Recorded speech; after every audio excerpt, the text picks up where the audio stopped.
Hello and welcome back to Lush Velvet Coasters, and today I'm going to be giving you my 5-minute review of this Smiler at Alton Towers, the world's first Gerstlauer infinity coaster boasting a record-breaking 14 inversions. Without further ado, let's do it! Before I describe the physical roller coaster, I really want to go into the theming. The coaster winds over, under and through this giant marmalizer, which is the main bit of visible theming from the outside. The theme overall is of a correction facility, which marmalizes its guests into smiling with its giant structure complete with 5 legs. The first is the inoculator, described as a jab of happiness by the Towers Times. The tickler, the flasher with bright flashing lights made to surprise and disorientate, the giggler, and the hypnotizer, made to, well, hypnotize. Honestly, you don't notice these too much on ride, apart from the loud laughing sound and the blurring flashing lights. There is also the queue, which really blew me away. If the giant marmalizer wasn't enough, you pace through the queue in a very cage-like setup, which although it doesn't look too pleasing from the X sector area, provides amazing views of the ride. And the fact that it's not too bad of a cattle pen means you're mostly intimidated by the structures above you and a bit of good old claustrophobia rather than feeling bored.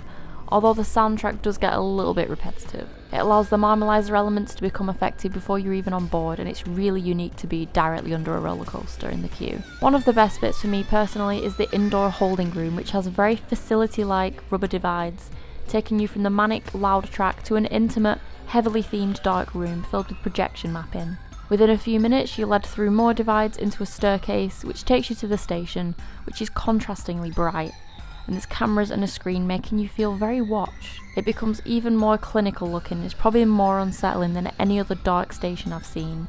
You board almost immediately, seated in 4 rows of 4, and are dispatched with the flashing lights, quick mist and join the path. You drop to the left and very quickly build speed before going into a heartline roll in the dark, which provides great hang time. You then enter the first lift hill, and I'll give you some advice: look for the other lift hill. Watching the other riders approach the top as you do and praying for that perfect timing is super fun. I'm not going to break down each element as it's honestly a blur and it's really hard to make out the layout, but you transverse, well, another 6 inversions, all as fun as the last, and even have a really amazing pop of airtime in there with a fast, speedy airtime hill. I was a little bit too scared and over tightened my restraints, so I can't say I felt the full effects of the airtime, but it looks pretty cool. The most intimidating part for many is that second lift hill. You're held just below it for a few seconds and here, with screens to match, which is really unnerving. You then slowly approach and the feeling is pretty scary. Even the most experienced riders will probably be pretty unsettled going up vertically, but it's over incredibly quickly. Personally, I find the second half a little bit rougher, but still really fun. The airtime hill on the second half is a little bit more intense than the first, and the laugh as you fly by is pretty creepy. The 12th inversion, as pointed out by Lizzie, is kind of a headbanger even on the front row. You get thrown around into that cobra roll and immediately follow with 2 consecutive corkscrews, which is insanely terrifying having nothing break them up. But now onto my absolute favourite element. Not a physical track element, but the interaction. I've never ridden a coaster that does this so well. If the trains time it just right, you're in for an amazing ride. Flying above, under, past and around another train of screaming and smiling riders is the most exhilarating sensation I've ever felt. Do not underestimate the power of a crap load of block sections and incredibly designed ride.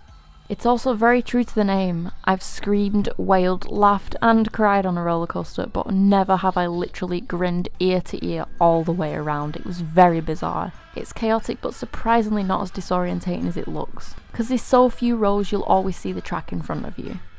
So how do I rate the Smiler out of 10? Well, I'm gonna give it a 9.5. It really sadly loses half a point for the roughness. Some rides are smooth as butter, but every time without fail that 12th inversion is a headbanger. And the last ride of the day on it somehow just messed me up with that creaking and rattling, but that was only 1 out of 3 rides, so I don't imagine it's often like that after warming up. Maybe I was just unlucky, maybe I got a bad train. So, what do you think? Have you been corrected? Let me know down below. Thanks for watching, bye now!